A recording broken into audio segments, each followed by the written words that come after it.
Alô, alô, bom dia a todos.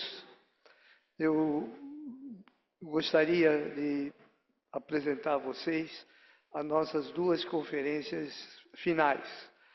Uma conferência vai ser pelo Dr. Cláudio Daniel, já conhecido de muitos de vocês, que é um professor, que é um pesquisador titular do Instituto Oswaldo Cruz.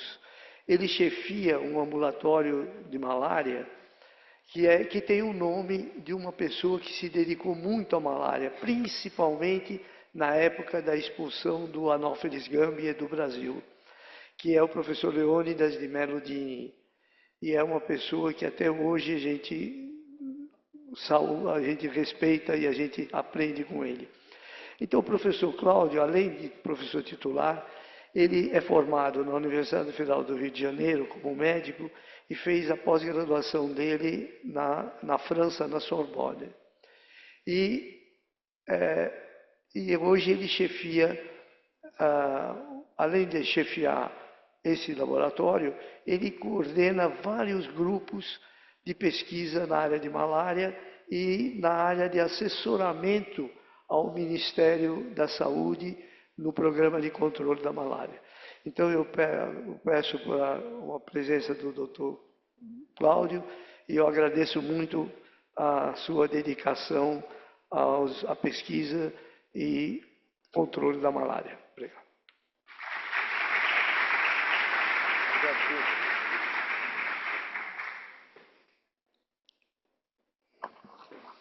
Bom, eu estou tentando traduzir os meus sentimentos aqui. Eu acho que não é nervoso, não é honra muito grande de estar aqui, convidado pela Ana Caroline e pelo Daniel. Daniel, eu me lembro quando a gente fez a primeira reunião, a sensação mais marcante, mais impressionante e mais característica foi quando eu cheguei no primeiro dia, depois do tempo todo que você sabe que a gente acaba passando para organizar um evento e ele começar, e eu percebi que você podia desligar os aparelhos, que ele estava vivo. A reunião estava pronta, ela ia acontecer e, a rigor, não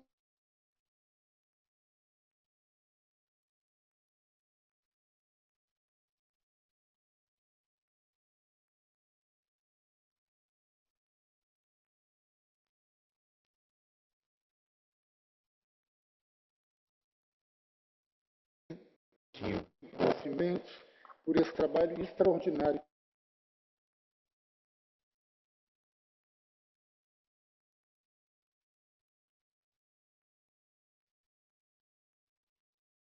Reuniões. Então, vocês me permitem fazer isso como meio para o Daniel e para a Ana.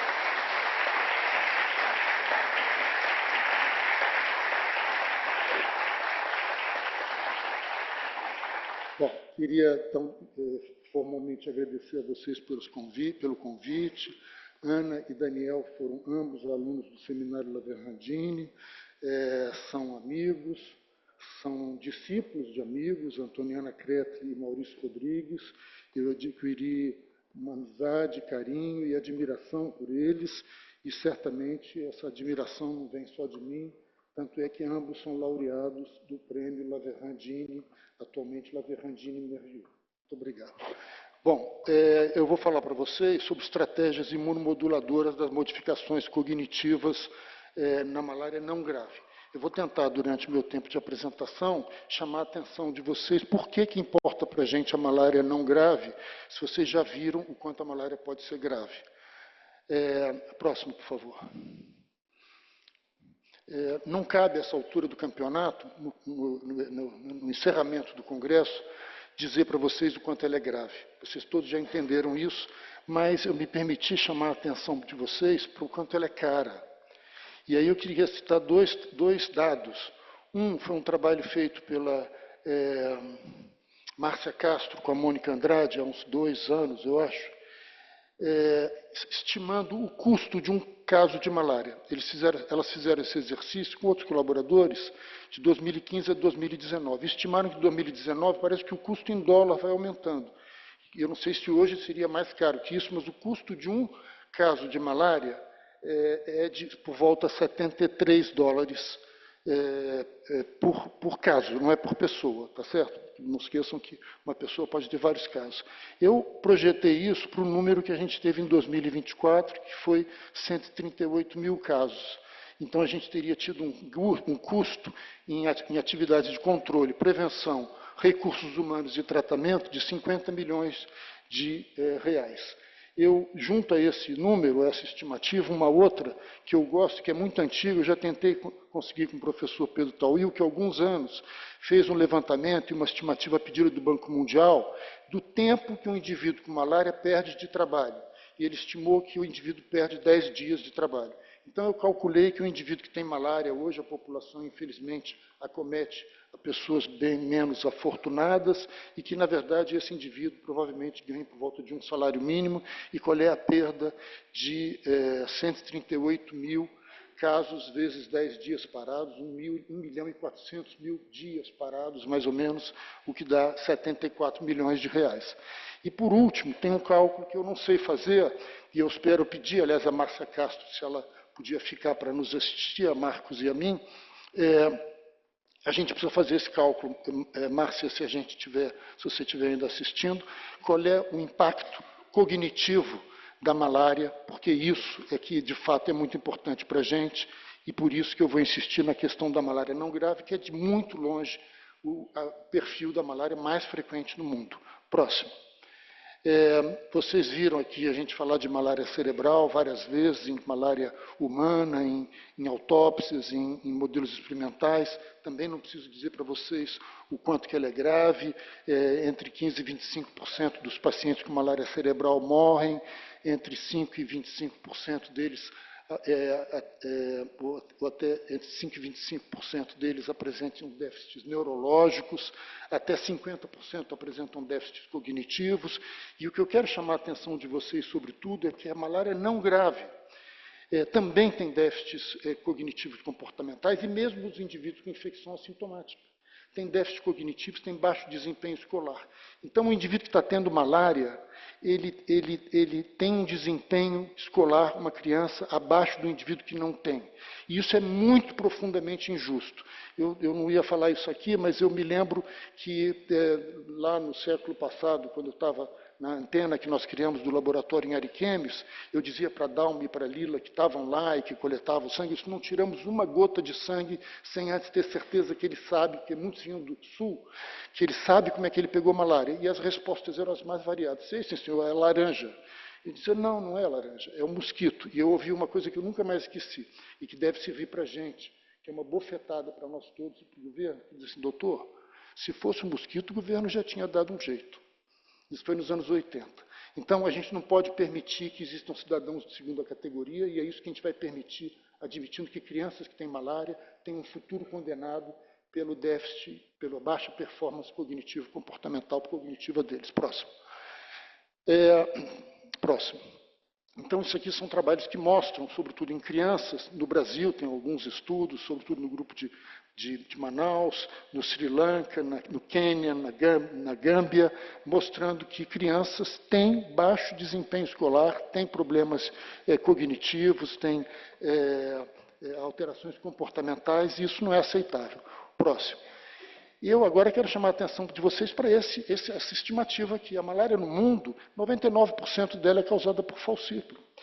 E desses 99%, a gente pode estimar, a gente diz que 0,5% a 2% é malária cerebral, eu acho que é muito, muito hiperestimado, possivelmente seja 1%. O importante é que o número de casos de malária é tão grande que a malária cerebral é que mais mata. Ela responde por 80% das mortes por malária. E tem outras coisas, anemia grave, pulmão agudo, enfim. Então, considerando que a gente tem 97% de todas as malárias sendo, por volta de 95%, não graves, e que 99% delas são falcíparo, 97% a 98% dos casos de malária no mundo são falcíparo não grave. Então, a gente achou importante ter um modelo que reproduzisse isso, uma malária que pode matar, que pode causar malária cerebral e que reproduza o efeito da malária não grave, aquela que não chegou na forma cerebral. E por que ela não chega na forma cerebral? No humano, sobretudo, porque existe um estágio de imunidade clínica que vai se instalando, e se ela escapa da morte nos primeiros anos de vida, ela vai adquirindo essa imunidade que protege ela de malária cerebral. Ou então o tratamento rápido, que é o que a gente vê nos casos fora da área de alta transmissão. Próximo, por favor. Então, fazendo isso, a gente conseguiu, com a ajuda da Luciana, que veio de Manaus para fazer doutorado com a gente, e a Pamela, que está aqui presente, todas as duas pós-docs do laboratório hoje, conseguiu mostrar que tem déficit cognitivos, comportamentais, os animais têm ansiedade, um tipo fenótipo ansioso-like, e que isso pode ser detectado 80 dias depois de você tratar. Nós tratamos os animais no 4º dia de infecção, e com isso a gente impede que ele alcance o estágio que normalmente há o desenvolvimento da malária cerebral por volta do 6º dia. Não só a gente percebe que ele tem isso 90 dias depois da infecção, 80 dias depois do tratamento, como ele tem já no 12º dia da infecção, 12º dia depois do tratamento, ou até 5 meses depois. Isso transposto ao homem por cálculos que é possível fazer, não sei se são verdadeiros e se a gente pode confiar. Significaria que o indivíduo tendo uma crise única de malária não grave, teria déficit por anos, coisa na qual eu acredito. Próximo. O estudo que o Marcos Lacerda fez junto com a Dijane Bahia em idosos mostrou que eles conseguiam detectar até 8 meses. Depois tem uma questão de logística, é difícil de você continuar acompanhando. Os testes em animais são muito fáceis. Primeiro tem um teste que a gente chama de campo aberto, que é uma caixa de acrílico de 50 por 50 centímetros, e você pode ver a locomotividade dos animais, eles andam ali, e você vê se ele está andando bem, se não tem problema nenhum de locomotividade. A ansiedade, porque se ele fica menos tempo no centro da caixa, ele é mais ansioso do que se ele fica na beiradinha. Então, se ele fica menos tempo na beiradinha. Ele costuma dividir entre os dois, e se ele for muito ansioso, ele evita o centro. Ele é um animal notívago. E a memória, porque a gente faz um teste e coloca ele 1 hora ou 2 nesse espaço para ele se ambientar, isso é uma memória de ambientação, de habituação, e depois no dia seguinte coloca de novo. No dia seguinte ele explora menos, porque ele gosta da novidade, e aquilo ele já viu. O outro teste chama o teste de reconhecimento do objeto ou de localização do objeto. E você deixa ele 1 hora com 2 objetos iguais, a gente chama de objetos familiares, e depois de ficar 1 hora lá, no dia seguinte você coloca de novo, só que você trocou um objeto, e ele vai explorar naturalmente, como todos nós, meninas e meninos, vamos explorar a novidade, tá certo? E também pode ser a localização do objeto, que é um teste de memória de curta duração. Você só muda um dos objetos de local e ele vai explorar o objeto que está no novo local. E o terceiro chama de o Light Dark Test, o teste de câmara clara. Ele, porque eu já falei que é um animal notívago, evita a zona clara, que é clara, não é preta, a outra é preta, e tem luz, se ele for mais ansioso. Ele, de qualquer maneira, então você pode medir o tempo que ele fica na zona clara e o tempo que e o número de transições que ele faz entre a zona clara e a zona escura. Então, com isso, você sabe como é que a gente explora, e é muito informativo. Isso é feito filmado, e todos os movimentos, o número de centímetros, de metros que ele anda, a gente cronometra e sabe por um software que nos permite concluir com precisão o que aconteceu naquele teste. Próximo. Bom, os animais são infectados, eles aumentam a celularidade do baço, o peso do baço, eles são tratados quando tem por volta de 2,5% de parasitemia, com Plasmodium bergheriani, que é uma parasitemia bem baixa, e vocês veem que eles, lá naquela pontinha, tem um apontador, naquela pontinha direita, esse pega aqui, né? É esse que dá nervoso em todo mundo? É esse aqui?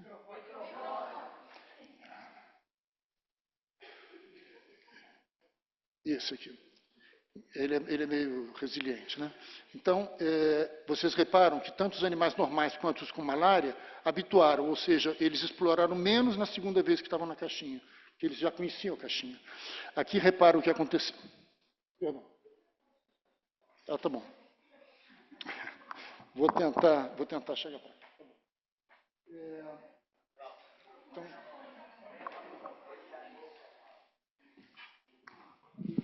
aqui talvez, né? Então, tá bom assim também? Então, reparem aqui, na verdade, é o tempo em cada objeto nos objetos familiares. Os objetos são iguais, vocês reparam que eles exploram igualmente os objetos que são iguais. Mas quando eu coloco um objeto novo, reparem que o controle saudável, ele explora muito mais o novo, o que o camundongo com malária não faz. Não faz. Esse é um animal que teve 4 dias de infecção, foi tratado, teve 2,5 de parasitemia, e ele não reconhece um objeto novo que ele viu na véspera. Ele não reconhece como velho o objeto que ele viu na véspera. Para ele, as duas coisas são novidades. Fica ruinzinho mesmo. E aqui é um teste que mostra o tempo que ele passa na zona clara. Você vê que eles ficam bem menos tempo na zona clara quando comparado com os controles. Isso aqui está mostrado nesse trabalho que acho que foi da Pamela e com a Lua, mostrando também o que acontecia 12 dias depois ou 145 dias depois, 2 semanas ou 5 meses depois. Os animais infectados reconhecem pouco o novo objeto, comparativamente com o controle. Eles ficam menos tempo na zona clara, e isso é verdade igualmente 145 dias depois, 5 meses depois. Esse é um teste de localização de objeto. Em vez de reconhecer um objeto novo, ele só diz se ele percebe que o objeto está numa localização nova. E ele percebe claramente, o animal controle, que ele está diante de um objeto numa posição nova, enquanto que os com malária não conseguem perceber. E aqui a mesma coisa com ansiedade, Pamela. Hein? Objeto novo. Ah, tá bom. Aqui é um teste de reconhecimento de objeto e aqui é o teste de localização do objeto. Nos dois, os animais com malária são deficitários. Bom, isso foi publicado em artigos originais. Elas fizeram algumas revisões sobre o assunto, nas quais nós todos aprendemos muito. E aí nós resolvemos nos perguntar se tinha jeito de reverter isso, porque, de novo, nós estamos falando de crianças que têm malária e que não precisa ser grave, e que têm déficits.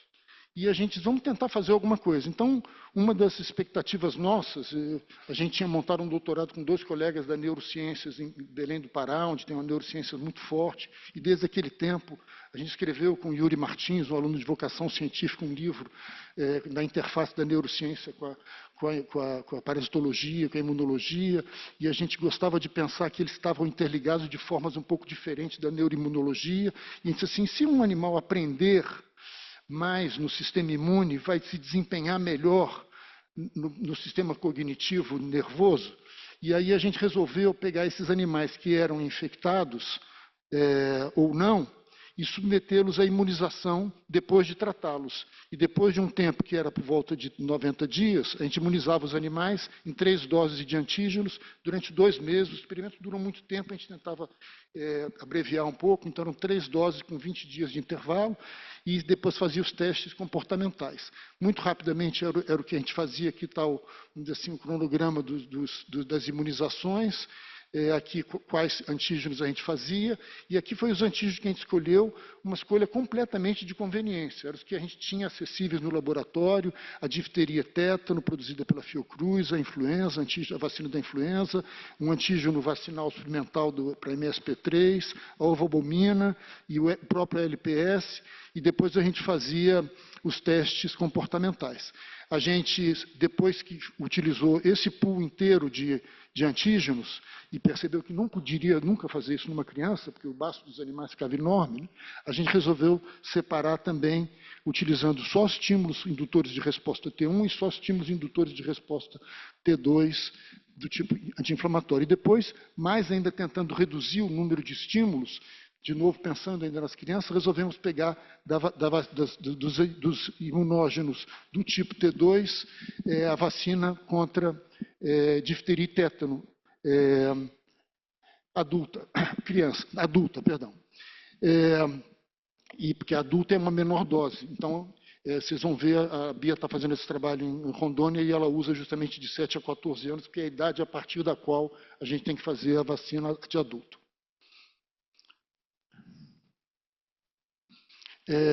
Então, reparem aqui. Aqui nós temos os controles, aqui baixinhos, né? E aqui controles normais, imunizados com pool. Reparem que o desempenho deles no reconhecimento de objeto é melhor do que animal normal. Aqui o T1 não faz esse efeito, aqueles antígenos indutores de resposta inflamatória. Aqui o pool de novo e o T2 fazem esse efeito. Aqui a mesma coisa, mostrando que os animais infectados estão muito abaixo do controle. E aqui mostrando que os animais infectados que receberam o pool de antígenos depois do tratamento iam muito melhor e alcançavam níveis comparáveis com os controles. O pool de T1 não fazia esse efeito, mas o pool de T2 fazia. A mesma coisa para o teste de ansiedade. Os indivíduos com os animais infectados têm uma resposta menos boa e mais ansiosa do que os controles. E se ele for estimulado com pool ou com antígenos T2, ele tem uma resposta melhor.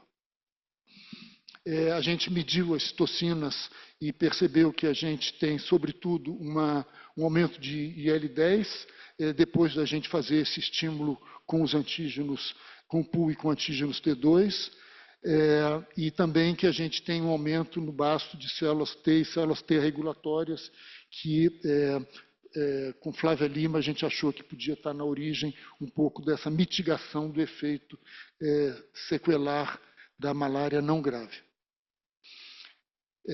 Bom, isso foi publicado também como perspectiva no Brain Behavior Immunity e mostrando que se a gente fizesse isso só com a vacina TD, só com a vacina DT, perdão, a gente tem o mesmo efeito. Então, aqui está o animal infectado, por exemplo, ele não diferencia o objeto familiar do novo, mas ele diferencia se ele receber a DT ou se ele receber a anti-estímulos T2.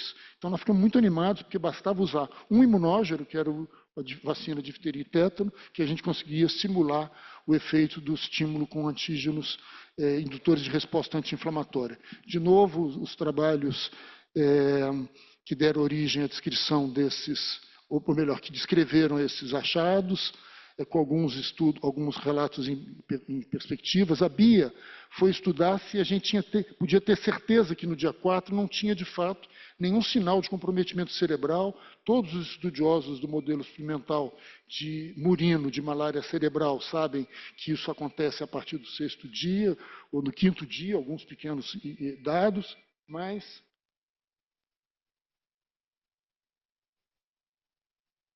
a gente atende junto. E, bom, então, de fato, não temos alteração nenhuma no dia 4, não tem infiltrado inflamatório, edema, hemorragia, zonas necróticas ou de degeneração, e ela fez também isso pelo método de Biochovs, que é a impregnação por prata, não tem injúria axonal, não tem desmielinização, não tem neurodegeneração, não tem depósitos patológicos nos terminais nervosos. Embora tenha tido um momentozinho no córtex pré-frontal de IL-1 beta, na verdade o que a gente viu foi que os sinais inflamatórios estavam todos no baço. A gente acha que é mesmo um processo de inflamação sistêmica que pode eventualmente participar da gênese dessas alterações cerebrais, que a gente não acha substrato tecidual nem molecular. A Pamela também olhou a relação de TNF ou de interferon para IL-10 e a gente percebe que há, sim, no 4º dia depois da infecção, um claro momento inflamatório, traduzido não só pelo aumento da relação com TNF e IL-10, quanto com interferon e IL-10. A Pamela, por outro lado, foi examinar as alterações na micróglia e no astrócito e na micróglia, e o que ela percebe claramente é que tem pequenas alterações que são detectadas no dia 4 e depois voltam ao normal. Aqui no dia 4 tem um espessamento dos processos ramificados, tem um aumento da distância dos pontos mínimos nos ramos, tem aumento do número de ramificações, enfim, e o aumento da imunorreatividade. E já na micróglia não tem esse aumento da reatividade, da imunorreatividade, mas parece ter uma diminuição da complexidade dos processos e do número de ramificações das micróglias. Então, queria dizer rapidamente os projetos que estão em curso e falar um pouquinho só deles, né? O primeiro deles está sendo feito pela Rízia, que é uma estudante de doutorado interinstitucional da Universidade Federal do Rio Grande do Norte, com o Instituto Oswaldo Cruz, e ela, na verdade, está aplicando esse mesmo modelo, essa mesma abordagem, num modelo que é também o camundongo C57 Black e também a espécie plasmódio, que é o plasmódio berghei, mas não é o ANCA, que causa malária cerebral, é o NK65, que não causa, que causa uma malária pulmonar. Então, nosso objetivo é ver se a gente tem essas alterações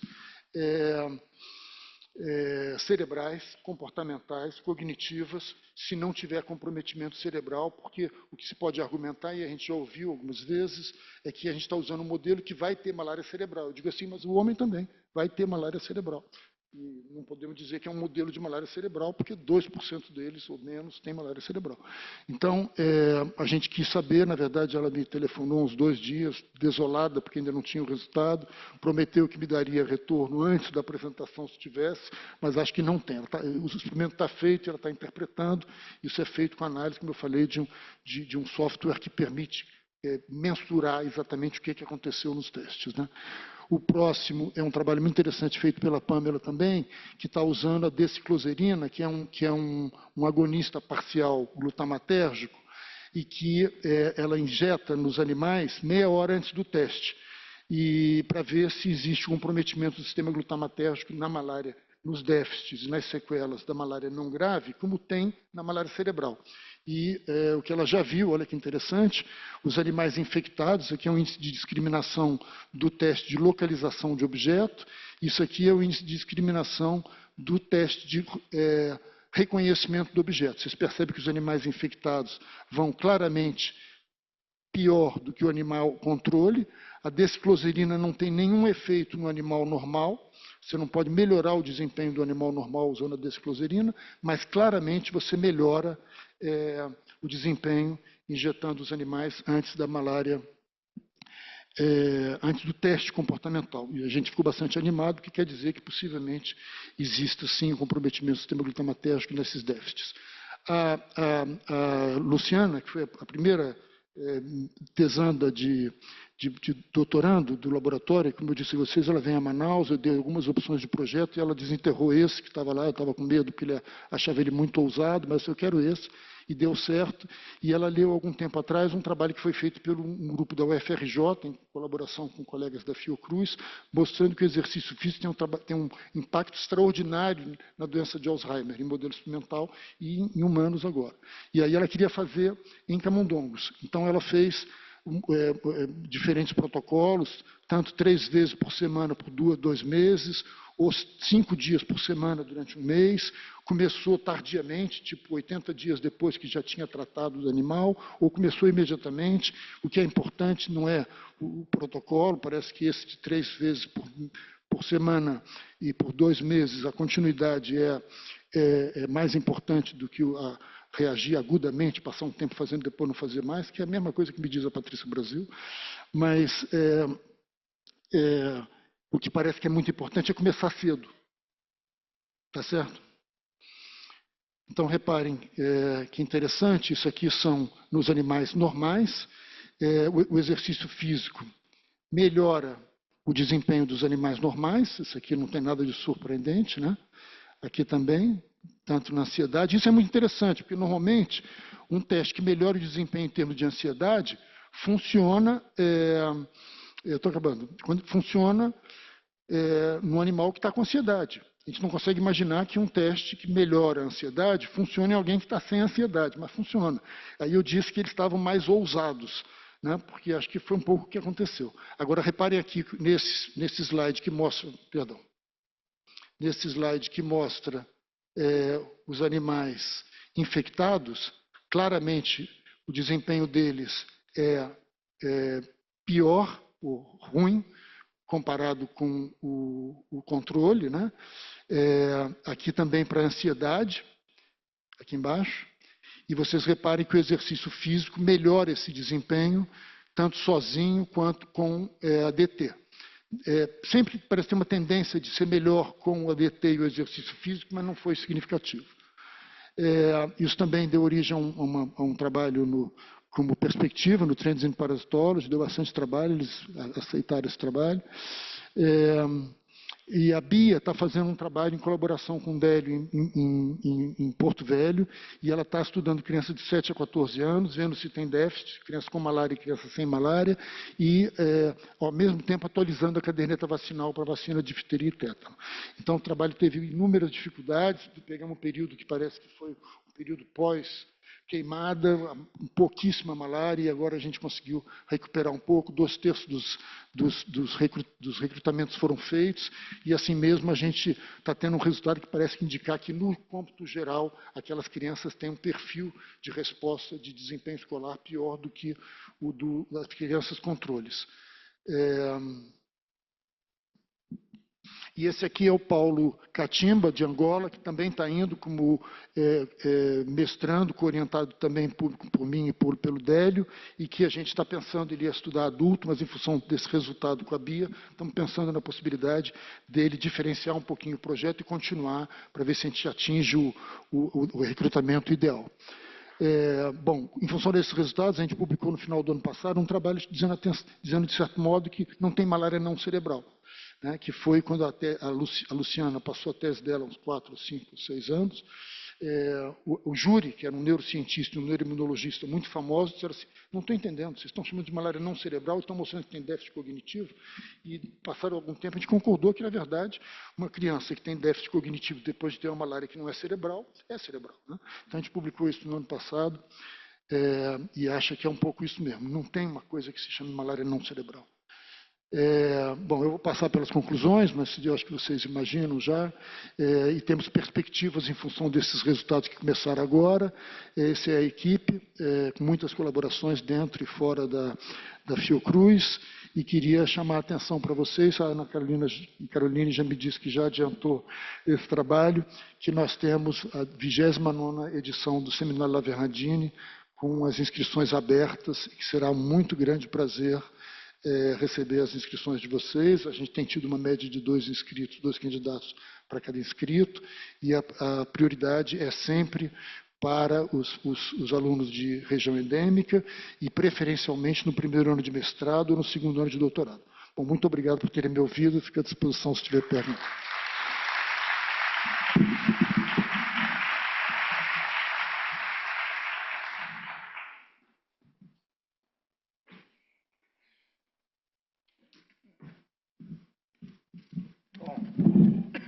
Bom dia a todos. Para quem não me conhece, sou Mauro Tada, do Centro de Pesquisa em Medicina Tropical. Desculpa, é que quando a gente fala só ouve a gente mesmo. Então, eu rapidamente vou ter que falar sobre o currículo de uma das pessoas que considero muito e que, de certa forma, tem colaborado de forma bastante importante, que é o Marcos Vinícius Guimarães de Lacerda. Ele é natural, é candango, né? E possui a graduação de Medicina na Universidade de Brasília. Ele é especialista, ou seja, infectologista pela Fundação de Medicina Tropical de Heitor Vieira Dourado. Se alguém não estiver entendendo, é porque eu estou meio rouco. Mas, de qualquer forma, eu vou tentar falar de maneira mais importante agora. E fez o doutorado de Medicina na Universidade de Brasília. Desde março de agora, de 2026, ele atua como diretor de programa especial de pesquisa e treinamento em doenças tropicais, o TDR, da Organização Mundial de Saúde, OMS, em Genebra, Suíça. Desculpe. De certa forma, ele como médico também, atualmente, eu tive que reduzir um pouco, porque o tempo é escasso. Então, professor de programa de pós-graduação de Medicina Tropical da Universidade Estadual do Amazonas, professor adjunto da Universidade de Texas e ex-professor também da Kent University e da Tulane University. E já orientou mais de 80 estudantes de iniciação científica, mestrado e doutorado, e tem 500 publicações. Isso é fantástico. E é assim que só por isso a gente já define, então, o pesquisador e cientista que é Marcos Lacerda. E algumas coisas que a gente não pode deixar de citar, essas contribuições mais recentes, que foram na inovação na saúde pública, a implementação da profilaxia pré-exposição PrEP para HIV, a implementação da tafenoquina nas doses únicas, juntamente com o pessoal da região de Porto Velho e Manaus, para a cura radical da malária vivax. Isso foi realmente muito importante. E depois fez outros dados assim, muito, que são salientes, mas eu acho que uma das coisas que a gente não pode esquecer, ele é comendador da Ordem do Mérito Científico, desde 2023, que é uma coisa que só aconteceu realmente no nosso país, que ele recebeu num governo, quer dizer, ganhou em um governo e só recebeu no outro. É interessante isso. De qualquer forma, são situações que o tornam um indivíduo ímpar. Então, ele tem todo o meu respeito, assim como eu conheço há bastante tempo. E espero que continue assim e colaborando conosco agora no ponto de vista mais alto. Então, meus parabéns, Marcos. Estamos aqui felizes por você estar aí. Muito obrigado.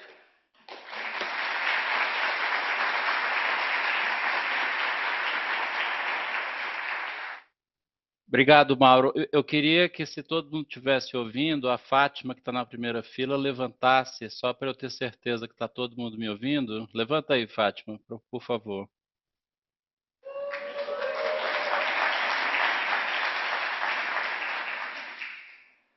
Olha, queria agradecer muito essa gentileza do Daniel e da Caroline. Eu realmente tentei muito estar aí com vocês em Campos do Jordão, até porque, como aí é a Suíça brasileira, eu estaria no mesmo local, né, onde eu estou agora. E eu percebi, na verdade, quando o Daniel e a Caroline me fizeram um convite, que eu estava começando a ficar um pouco mais maduro, porque geralmente eles não chamam pessoas muito jovens para fazer essas conferências finais de congresso. Eu confesso que eu fiquei envaidecido, mas ao mesmo tempo eu me dei conta da minha idade. Eu sei que vocês estão saturados de slide, então eu vou poupá-los de mais slides, já que vocês tiveram aí uma avalanche de slides nesses dias. Eu tenho certeza que coisas muito interessantes foram apresentadas. Bom, como o Mauro, que é um amigo querido já de longa data e que também trabalha na Amazônia, já disse, eu assumi o Programa Especial de Doenças Tropicais, que se chama TDR, né? Eu estou aqui desde março de 2026. E a história do TDR, ela é uma história interessante que é um pouco da minha história também, porque o TDR foi criado em 74 durante a Assembleia Mundial de Saúde, e o objetivo desse programa era treinar pessoas em países pobres, né? Que hoje a gente chama de países de baixa e média renda. Então, a OMS quis muito que pessoas desses países fossem treinadas como pesquisadores. E eu acho que o impacto disso foi muito grande, né? Existem impactos que estão ao nosso redor, pessoas que no início lá do TDR vinham passar temporadas em grandes laboratórios, e o TDR financiava isso.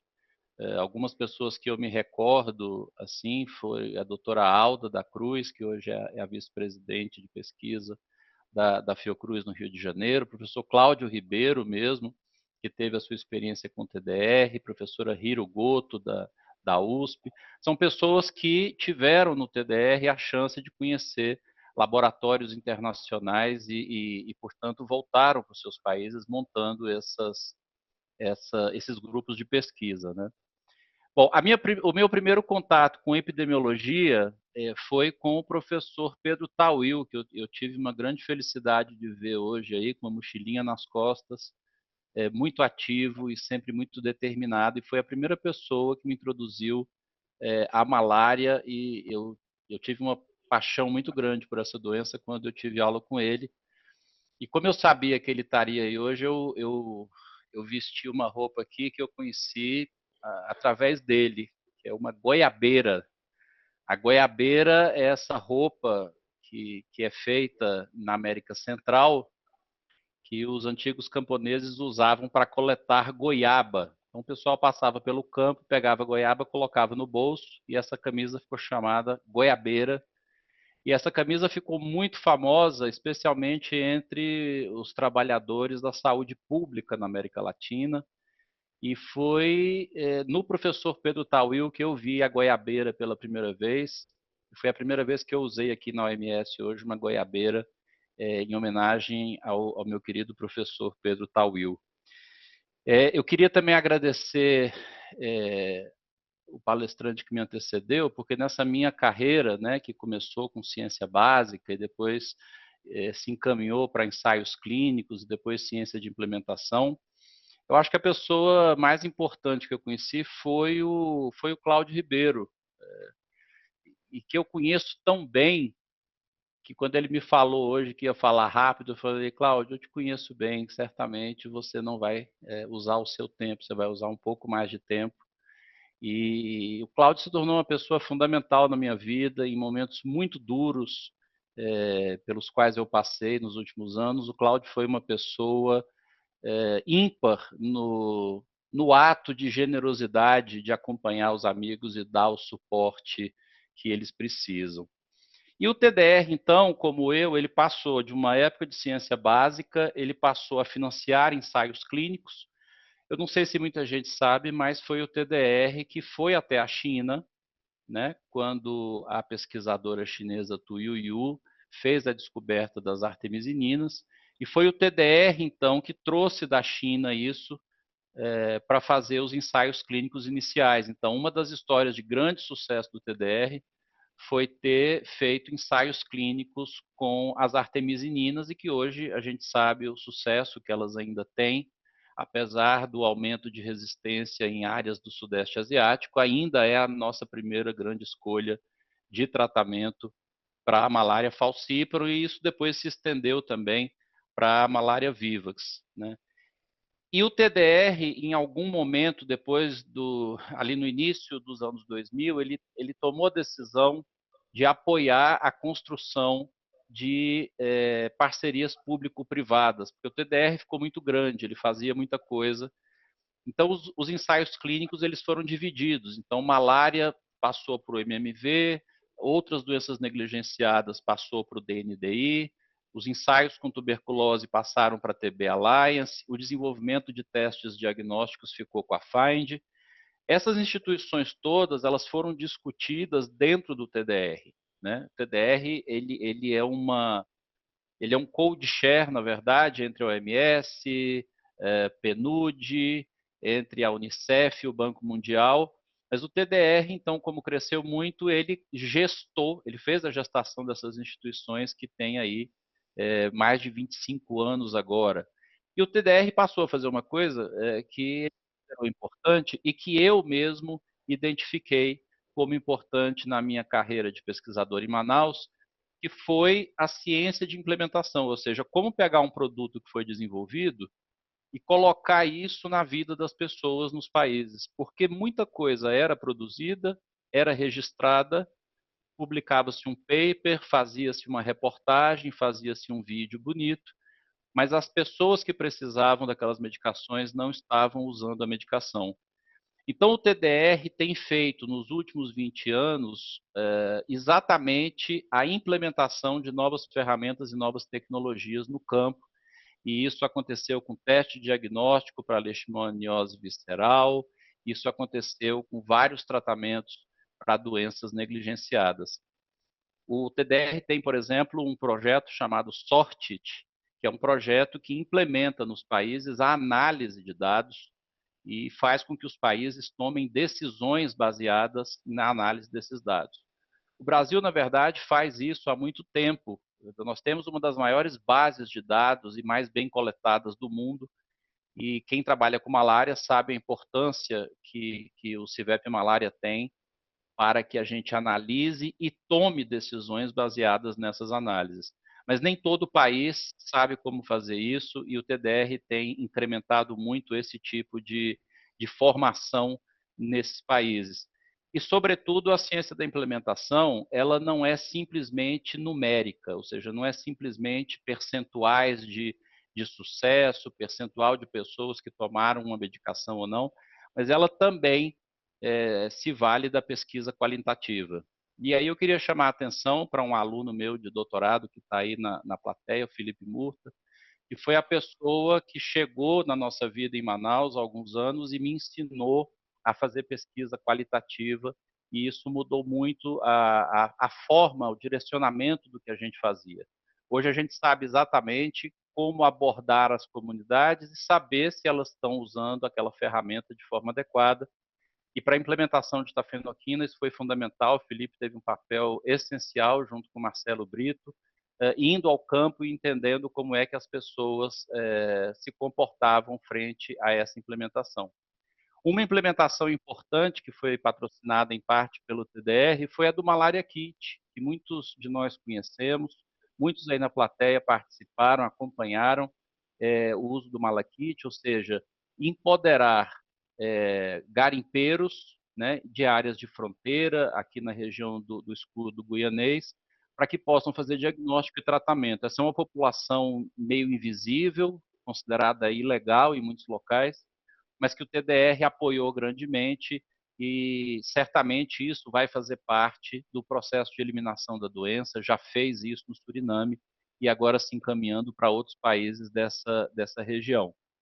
A outra coisa da ciência da implementação que é muito importante, eu acho que todo cientista hoje no mundo tem uma grande preocupação, e o TDR tem essa mesma preocupação, é em como lidar com desinformação e informação falsa, né?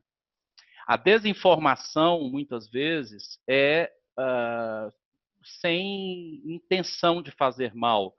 São pessoas que recebem vídeos, comentários no seu WhatsApp e repassam isso adiante, sem saber que aquela informação é falsa. Agora, a informação falsa, ela na realidade, ela tem o objetivo de causar a desinformação. É um ato voluntário. E parece não ser importante, mas a ciência mundial e, obviamente, a brasileira sofreram muito com isso durante a pandemia. Todos nós aprendemos, de uma certa maneira, a reconhecer a desinformação e a informação falsa.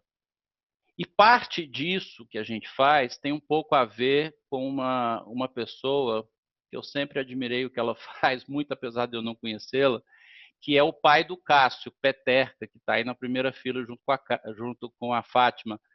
O pai do Cássio, ele é especialista em investigar acidentes aéreos. Então, toda vez que cai um avião, o pai do Cássio é chamado, ele vai lá e ele começa a fazer uma análise, né, de por que o avião caiu, quem teve culpa naquilo.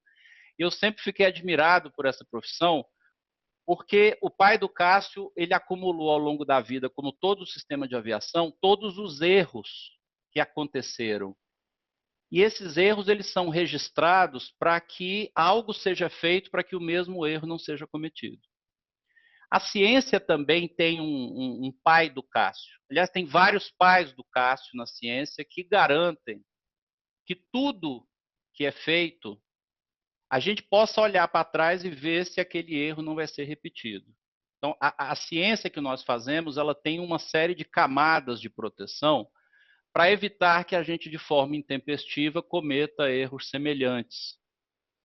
Então, é função de todo cientista explicar para a população quais são os caminhos da aprovação de uma droga ou de uma vacina, para que a população não ache que aquele produto que chegou até ela, ele pode ter algo errado, ou seja, ele vai ter um efeito colateral grave, aquele produto passou muito rápido pela aprovação, que foi o que se discutiu durante a pandemia de Covid-19.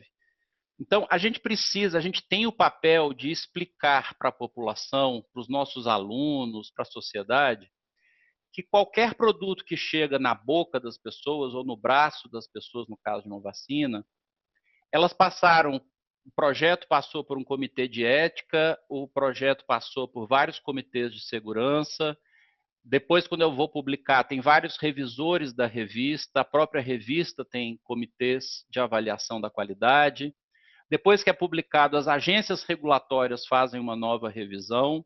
Depois, os ministérios da saúde fazem uma avaliação do produto. No caso do Brasil, temos uma outra camada, que é a Conitec, que faz a avaliação de custo-benefício para saber se o Brasil vai ganhar financeiramente em introduzir aquela ferramenta. E existem instituições como a OMS que fazem uma recomendação mais global também com vários experts e com vários especialistas. Então, cada vez que a gente tem algum produto que chegou até o campo, nós, pesquisadores, precisamos demonstrar para a sociedade as várias camadas de proteção. E quando nós, pesquisadores, não fazemos isso de forma deliberada ou de forma não deliberada, a gente está contribuindo para a desinformação ou está espalhando informação falsa. Muitas vezes na pandemia o que aconteceu é que as pessoas desacreditavam da vacina, muitas delas por motivos políticos, mas também havia pessoas que desacreditavam porque queriam financiamento para fazer pesquisa. Então, esse é um movimento que está acontecendo também, ou seja, você descredibilizar um determinado produto que seguiu todas as normas de implementação, porque com isso você tem, você criando a dúvida, você tem espaço para fazer pesquisa. Então, é preciso tomar muito cuidado quando as pessoas criticam ferramentas que estão em uso atualmente, porque isso é desinformação de forma deliberada ou não.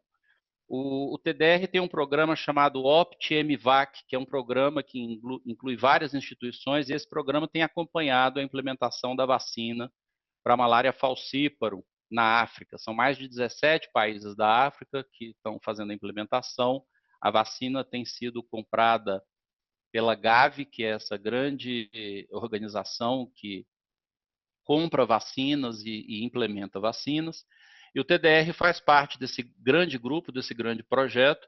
E no Togo, que era um dos países onde a vacina seria iniciada, um influencer, 2 dias antes de começar a vacinação, ele soltou na rede social falando alguma coisa sobre a vacina de malária, que era uma vacina muito perigosa e obviamente, criando descrédito na população.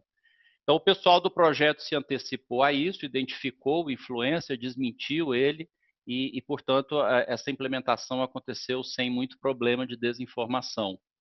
Por que o Togo reagiu dessa maneira? Primeiro, porque ele tinha passado pela epidemia de Covid e havia uma certa dúvida sobre a vacina de Covid, mas também porque no Togo começou uma vacinação contra HPV e houve uma reação negativa da população do Togo em relação à vacinação para HPV.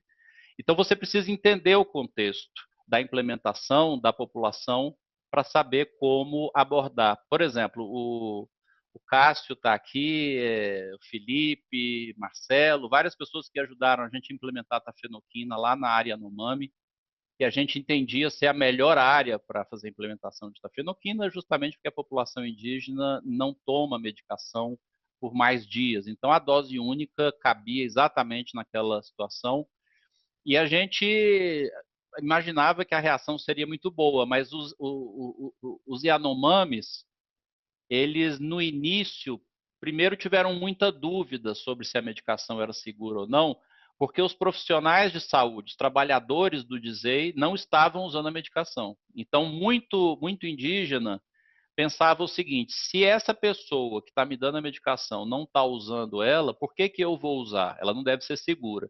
Então, a gente teve que mudar o processo e colocar os trabalhadores da saúde também para serem tratados com tafenoquina, porque isso passava credibilidade, porque eles mereciam também usar essa droga nova. E depois a gente viu que as pessoas tinham um pouco de medo do tamanho do comprimido. Elas estavam acostumadas com primaquina, que é um comprimido muito pequeno, e a tafenoquina, apesar de ter a mesma coloração, é um comprimido maior. Então, as pessoas imaginavam que aquilo era mais forte, ia dar mais reação, e isso foi se quebrando com o tempo, fazendo pesquisa qualitativa e conversando com a população. Então, eu acredito muito no poder da ciência de implementação, porque alguma coisa que é implementada de forma incorreta, ela pode ter um grande insucesso. Bom, para encerrar aqui, eu queria comentar com vocês sobre 2 momentos importantes. O primeiro é o momento da ciência em relação à malária.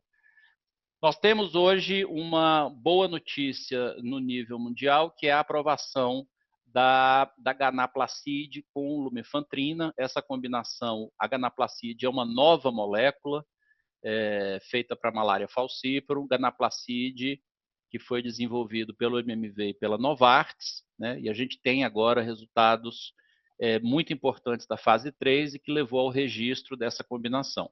Qual é o objetivo do ganaplacide e lumefantrina? O potencial de ser utilizado em caso de resistência às artemisininas do Plasmodium falciparum.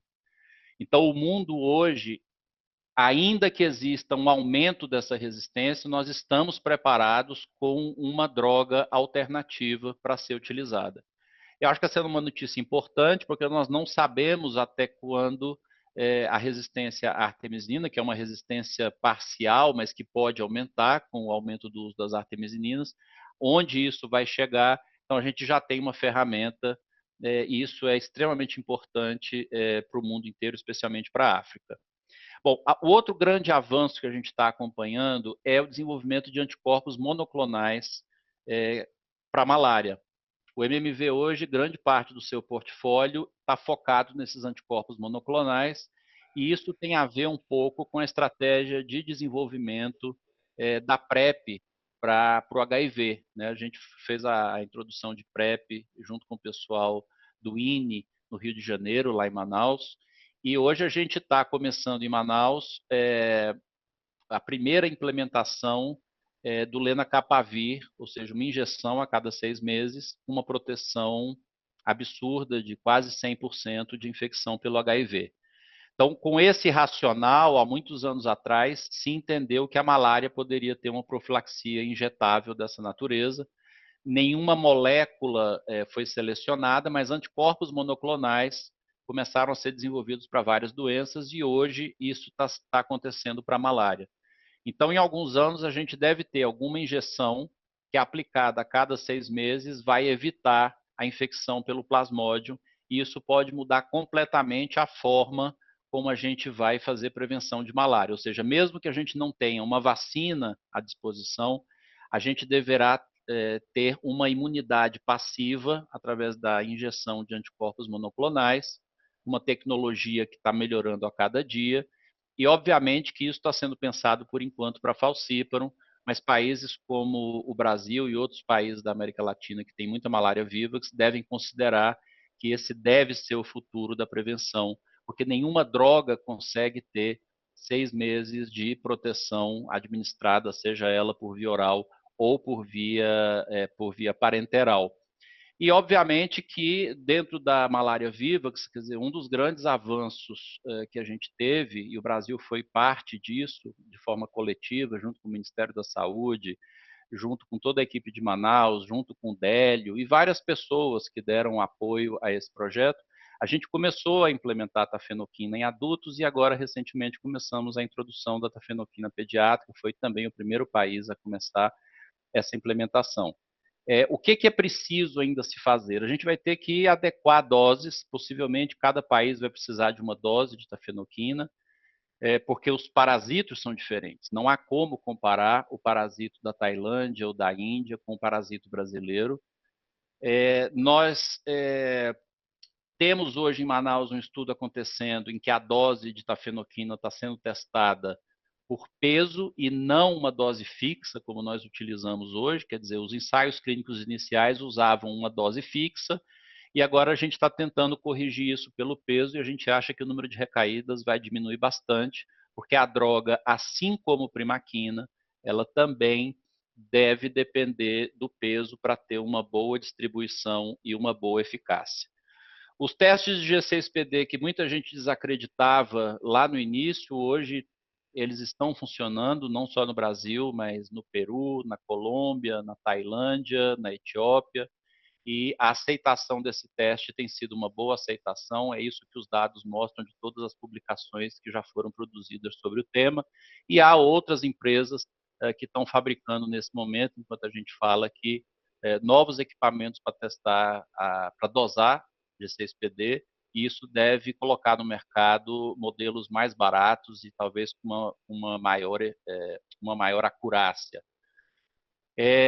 Com o Alexander, antes de eu sair do Brasil, a gente teve muita discussão, né, sobre o tratamento universal, que eu acho que é um desejo das pessoas que estão no campo, ou seja, a possibilidade de usar um ACT e tafenoquina para todo tipo de malária.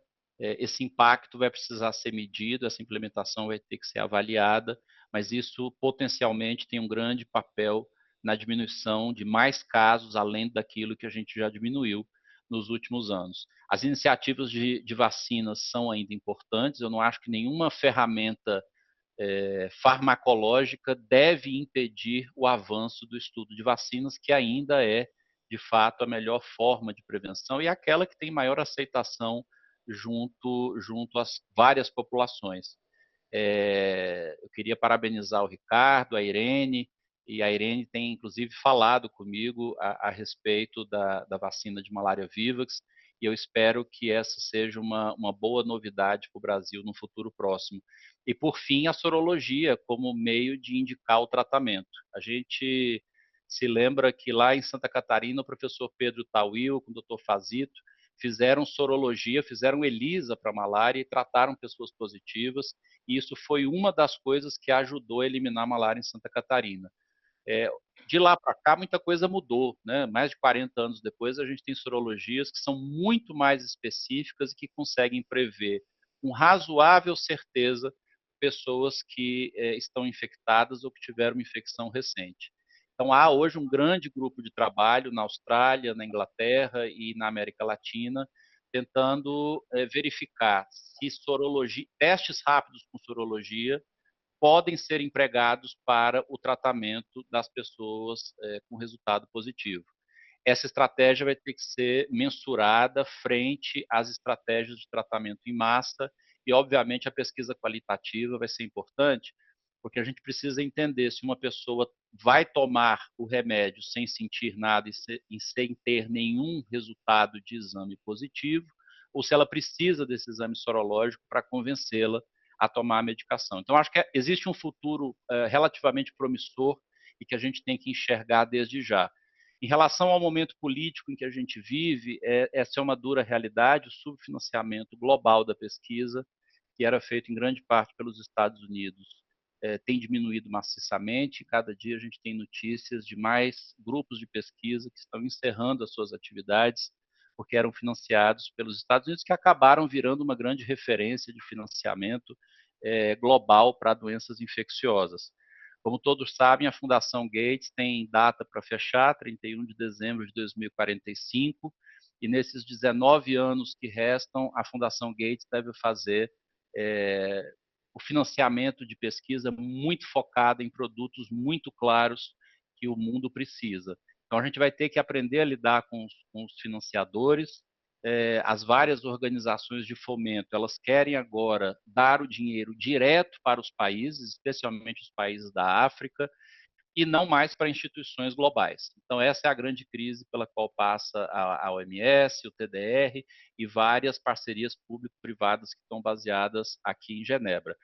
O lema hoje é capacitar as instituições locais. Então, o Brasil, na verdade, ele está muito à frente de qualquer outro país, porque tem hoje instituições de referência que fazem pesquisa em doenças infecciosas, e o brasileiro precisa agora mudar um pouco o seu conceito, ou seja, ele não vai mais atrás do financiamento internacional para fazer a sua pesquisa, ele precisa fortalecer a sua pesquisa interna e ter o seu financiamento interno. Então, se por um lado o subfinanciamento americano da pesquisa é dramático para alguns países, países como o Brasil têm que ver nisso uma grande oportunidade de começar a fortalecer sua pesquisa, fazendo as perguntas certas de pesquisa e respondendo essas perguntas. E o Brasil tem participado também de um debate que eu considero fundamental, que é a independência na produção de insumos. E, de novo, o Brasil dá de 10-0 em vários países, até países de alta renda, porque o Brasil produz hoje a grande maioria dos seus insumos, testes diagnósticos, produz vacinas, produz medicações, e esse possivelmente vai ser o futuro para que o que a gente chama de sul global comece a não depender mais daquilo que vem do norte global. Então, essas são mudanças que a gente está passando no momento. O impacto disso sobre a pesquisa vai ser muito grande e eu espero nos próximos anos poder, não só daqui, mas junto com vocês também pensar um pouquinho sobre o futuro da pesquisa em geral, mas também a pesquisa sobre malária, que é muito cara para todos nós.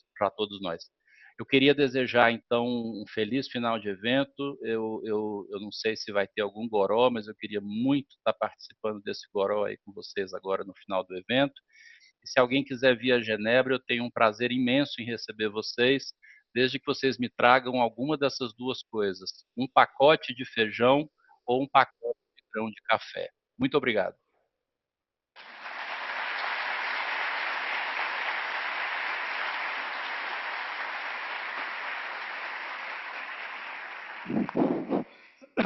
Muito obrigado, doutor Marcos. Foi muito interessante sua apresentação, bem como a apresentação interessante do doutor Cláudio Ribeiro.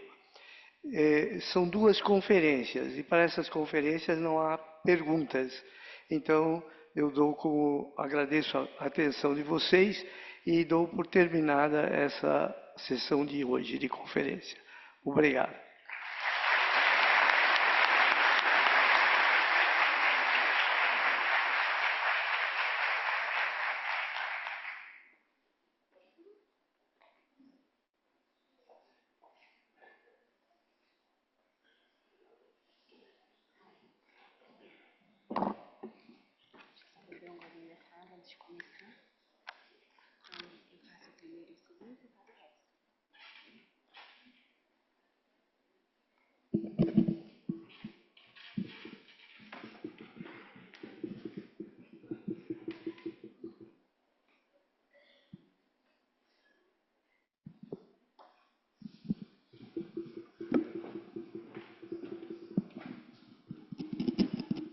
Então, bom dia a todos. A gente vai dar início agora à nossa sessão de encerramento. Obrigada, doutor Cláudio, pelas palavras. Acho que você colocou aqui alguns dos sentimentos que a gente experimenta agora. Mas a palavra que eu queria deixar aqui é essa, gratidão. E hoje os agradecimentos eles vão a todos vocês. E a gente quer começar essa sessão de encerramento chamando para o palco os nossos dois colegas, Beto e Josué, para eles poderem fazer esse momento com a gente.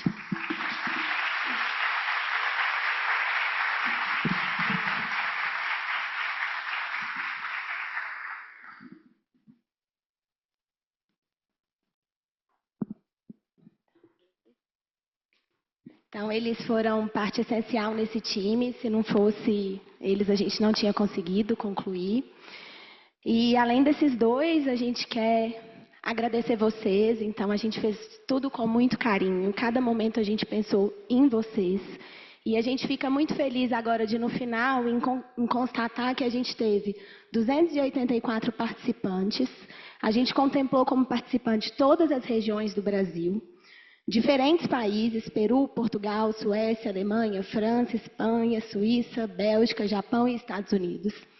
A gente teve 153 pôsteres apresentados. Esse alto número reflete uma coisa que no nosso evento é muito importante, e a gente pensou isso desde o minuto 1, que era, além de trazer pesquisadores que a gente admira e se inspira, os principais são os estudantes, então eles vieram e eles fizeram parte desse evento com a gente, em todos os momentos. 78 apresentações, então, muita gente falando, né? Amigos, pesquisadores que a gente se inspira, e 18 apresentações de estudantes no meio dessas 78 apresentações. Então, eu começo aqui agradecendo. A gente já agradeceu todo mundo, obviamente, que estava envolvido, né, nesse evento, além da comissão organizadora, mas hoje o agradecimento vai para vocês.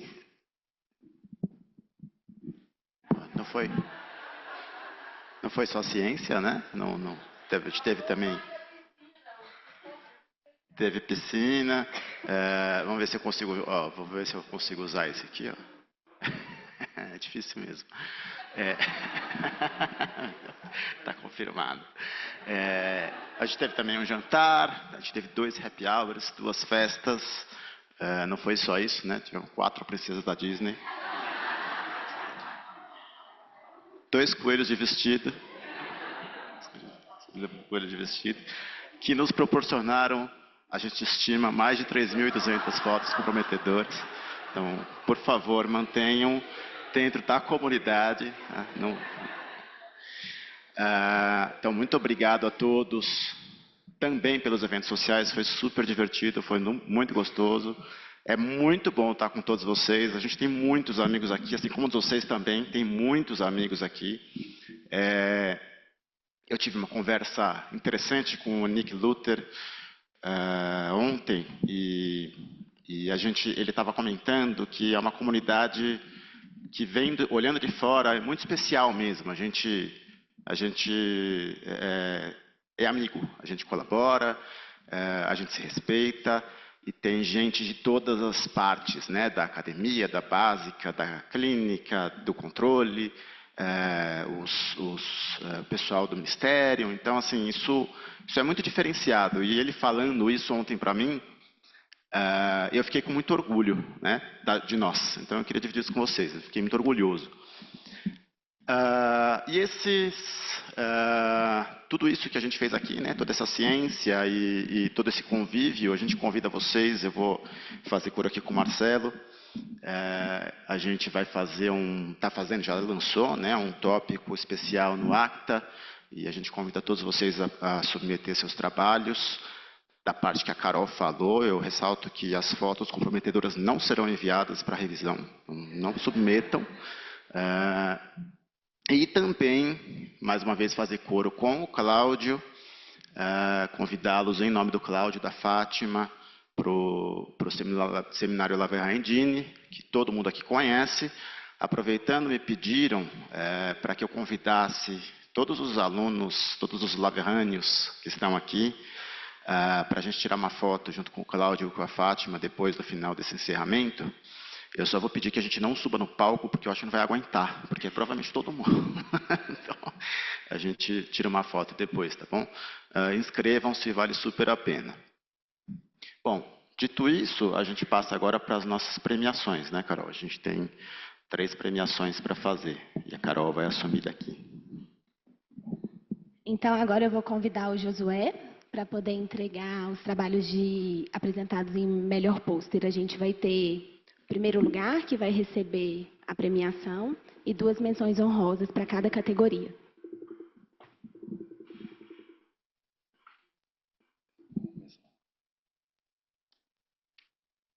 Bom, então vamos começar a premiação dos pôsteres.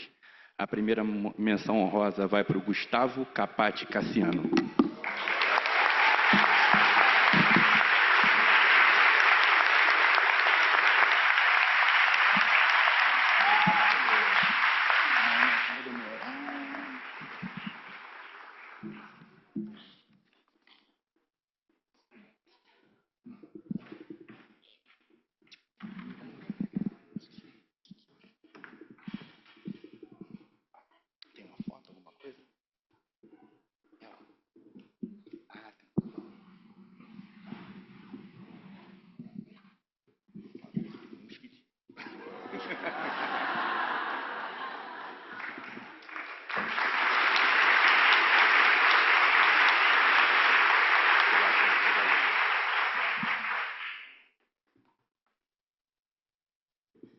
Bom, a segunda menção honrosa vai para Mariângela de Oliveira Silva.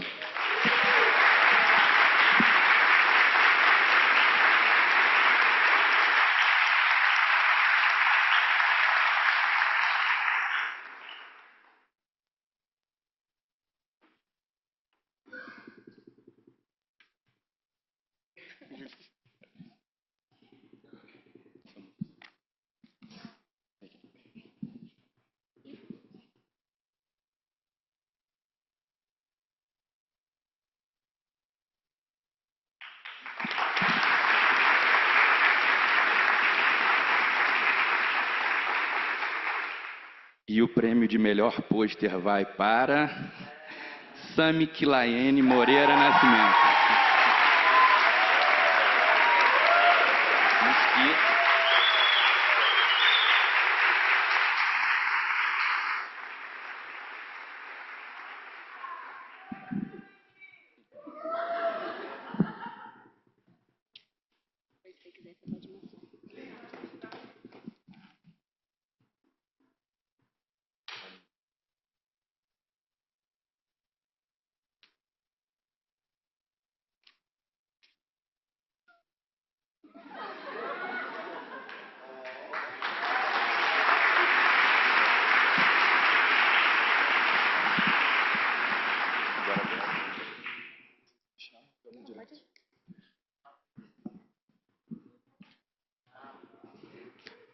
Agora vamos para os prêmios de apresentação oral. Eu convido para o palco, primeira menção honrosa, João Luiz Silva Filho.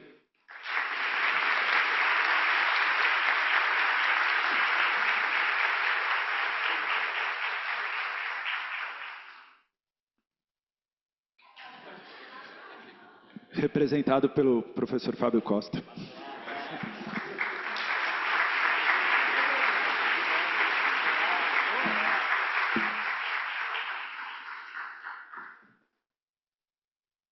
Segura o mosquito.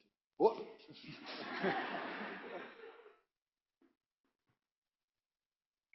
Valeu, obrigado.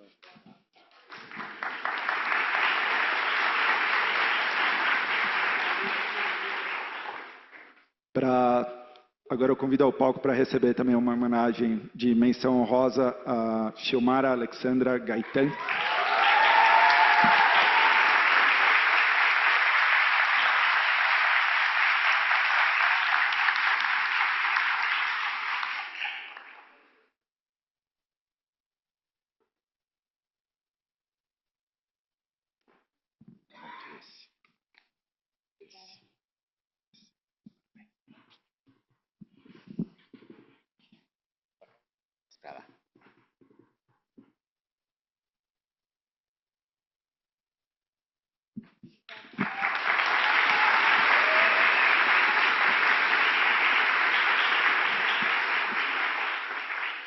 E para receber o prêmio de melhor trabalho oral, eu convido ao palco Ianca Evelyn Alves Rodrigues Salazar.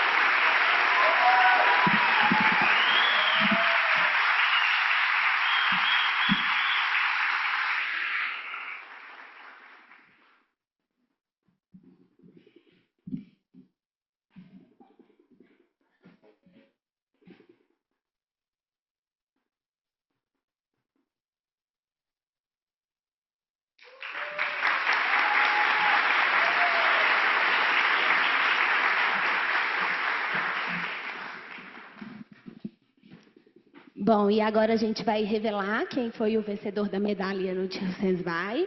Antes da gente contar quem foi o ganhador, a gente queria agradecer a todos os inscritos e, obviamente, ressaltar, né, a qualidade de todos os trabalhos que foram enviados. É um prêmio bastante competitivo, a gente queria premiar várias pessoas, mas a gente só tem um prêmio e uma medalha. Então... Tchan, tchan, tchan, tchan. A gente queria chamar ao palco Pablo Secato Fontoro.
Consegue voltar na apresentação? Muito bom, parabéns a todos os premiados. Acho que foi excelente. Ressaltar mais uma vez que a gente não fez parte da comissão, só para que fique claro. Cadê aquele negócio ali? Eu acho que para encerrar finalmente, para que todos nós possamos finalmente relaxar um pouco,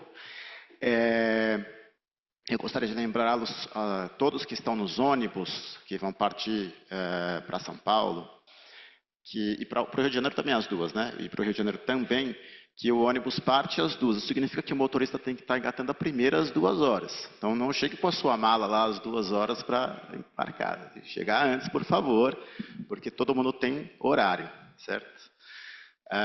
Bom, e por último, ou penúltimo, eu quero agradecer mais uma vez, e eu acho que todo mundo precisa aqui, a gente precisa fazer uma salva de aplausos para todos os nossos apoiadores, financiadores, patrocinadores, todo mundo que ajudou a gente, seja financeiramente, seja com apoio institucional, seja com conselho, com plataforma, enfim, seja o que for. Muito obrigado a todos, uma salva de palmas.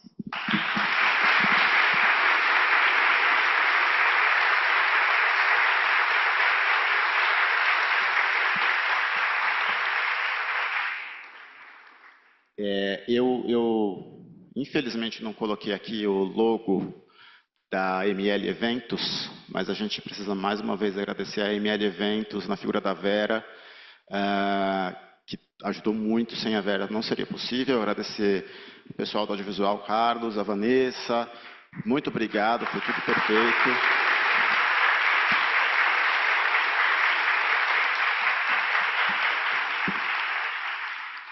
E com isso, eu vou projetar nosso último slide, que é o convite que eu faço em nome do nosso próximo presidente, Felipe Murta.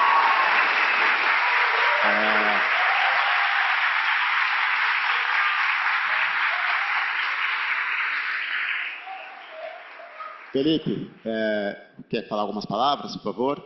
Se você quiser fazer o convite especial. Já tira uma foto aqui, ó. Já em seu nome convido todos os nossos apoiadores a apoiá-los, né?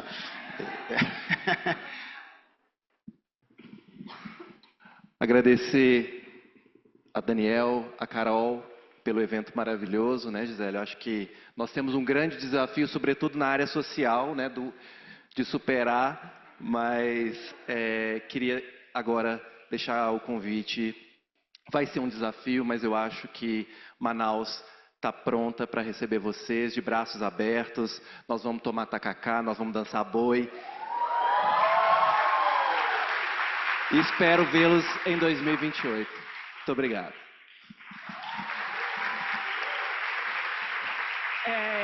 Eu queria aproveitar a fala do Felipe, agradecer a Carol, ao Daniel pelo convite. E como o Felipe disse, a gente tem uma expectativa, para a gente poder fazer um bom congresso também, além do tacacá, comer tambaqui, conhecer nossa cultura, né? É uma boa oportunidade para quem não conhece Malha Endêmica nesse momento, poder visitar Manaus e poder participar da próxima reunião, que espero que seja tão boa quanto essa nossa que estamos agora. Muito obrigada.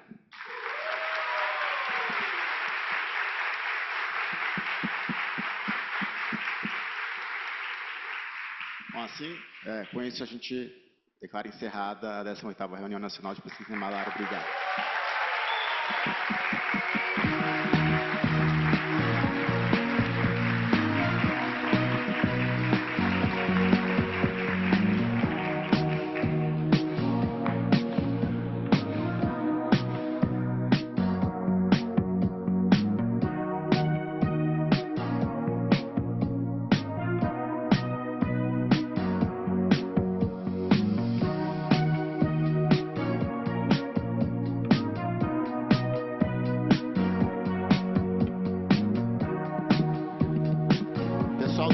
Pessoal do Laverran para cá, aqui ó, pessoal do Laverran, todos os laverrâneos aqui ó.